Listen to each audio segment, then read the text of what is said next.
अध्याय 5वां। बिंदुक का पिशाच योनि से उद्धार। सूत जी बोले, शौनक, एक दिन चंचुला आनंद में मग्न उमा देवी के पास गई और दोनों हाथ जोड़कर उनकी स्तुति करने लगी। चंचुला बोली, हे गिरिराज नंदिनी, स्कंद माता उमा, आप सभी मनुष्यों एवं देवताओं द्वारा पूज्य तथा समस्त सुखों को देने वाली है। आप शंभु प्रिया है, आप ही सगुना और निर्गुणा है।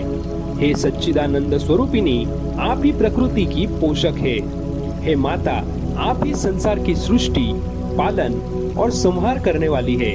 आप ही ब्रह्मा, विष्णु और महेश को उत्तम प्रतिष्ठा देने वाली परम शक्ति है। सद्गति प्राप्त चंचुला इस प्रकार देवी की स्तुति कर शांत हो गई। उसकी आंखों में प्रेम के आंसू उमड़ आए। तब शंकर प्रिया भक्तवत्सला उमा देवी ने बड़े प्रेम से चंचुला को चुप कराते हुए कहा, सखी चंचुला, मैं तुम्हारी स्तुति से प्रसन्न हूँ। बोलो, क्या वर मांगती हो? चंचुला बोली, हे गिरिराज कुमारी, मेरे पति बिंदु इस समय कहाँ है? उनकी कैसी गति हुई है? मुझे बताइए और कुछ ऐसा उपाय कीजिए ताकि हम फिर से मिल सके। हे महादेवी, मेरे पति एक शूद्र जाति वेश्या के प्रति आसक्त थे और पाप में ही डूबे रहते थे। गिरिजा बोली, बेटी, तुम्हारा पति बिंदु बड़ा पापी था। उसका अंत बड़ा भयानक हुआ। वेश्या का उपभोग करने के कारण वह मूर्ख नरक में अनेक वर्षों तक अनेक प्रकार के दुख भोग कर अब शेष पाप को भोगने के लिए विंध्य पर्वत पर पिशाच की योनि में रहता है। वह दुष्ट वही वायु पीकर रहता है और सब प्रकार के कष्ट सहता है। गौरी देवी की यह बात सुनकर चंचुला अत्यंत दुखी हो गई।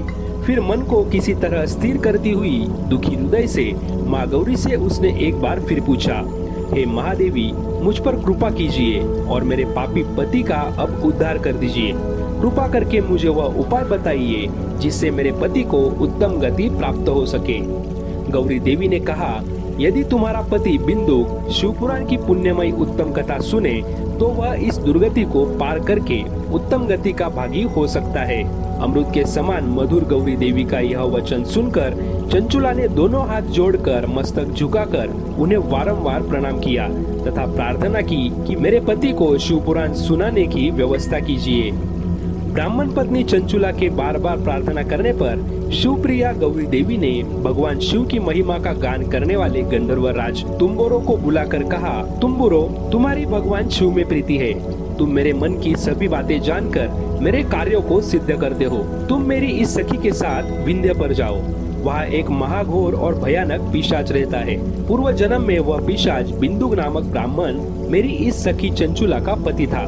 वह वेश्यागामी हो गया। उसने स्नान, संध्या आदि नित्य कर्म छोड़ दिए। क्रोध के कारण उसकी बुद्धि भ्रष्ट हो गई। दुर्जनों से उसकी मित्रता तथा सज्जनों से द्वेष बढ़ गया था। वह अस्त्र शस्त्र से हिंसा करता, लोगों को सताता और उनके घरों में आग लगा देता था। चांडालों से दोस्ती करता, वह रोज वेश्या के पास जाता था। पत्नी को त्याग कर दुष्ट लोगों से दोस्ती कर उन्हीं के संपर्क में रहता था। वह मृत्यु तक दुराचार में फंसा रहा। मृत्यु के बाद उसे पापियों के भोग स्थान यमपुर ले जाया गया। वहाँ घोर नरकों को सहकर इस समय वह विंध्य पर्वत पर पिशाच बनकर रह रहा है और पापों का फल भोग रहा है। तुम उसके सामने परम पुण्यमयी पापों का नाश करने वाली शिव पुराण की दिव्य कथा का प्रवचन करो।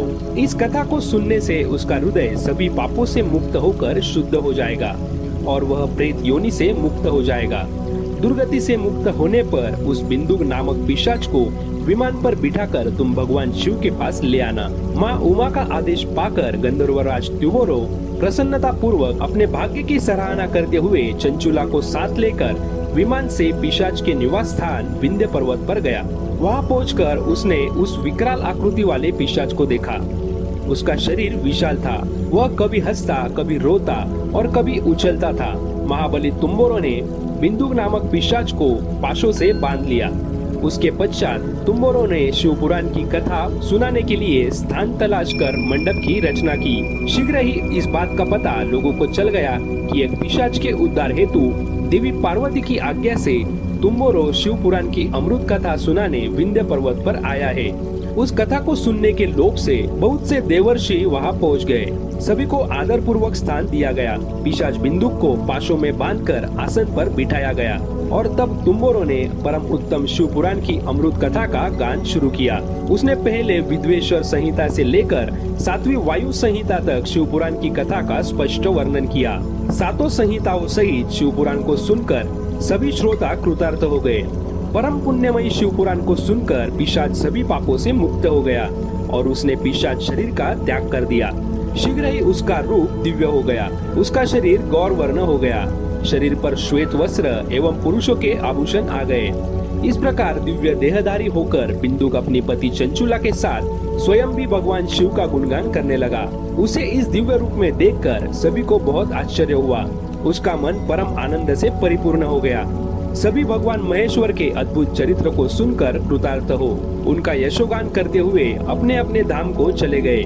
बिंदुक अपनी पत्नी चंचुला के साथ विमान में बैठकर शिवपुरी की ओर चल दिया। महेश्वर के गुणों का गान करता हुआ बिंदुक अपनी पत्नी चंचुला व तुम्बोरों के साथ शीघ्र ही शिव धाम पहुँच गया। भगवान शिव व देवी पार्वती ने उसे अपना पार्षद बना लिया।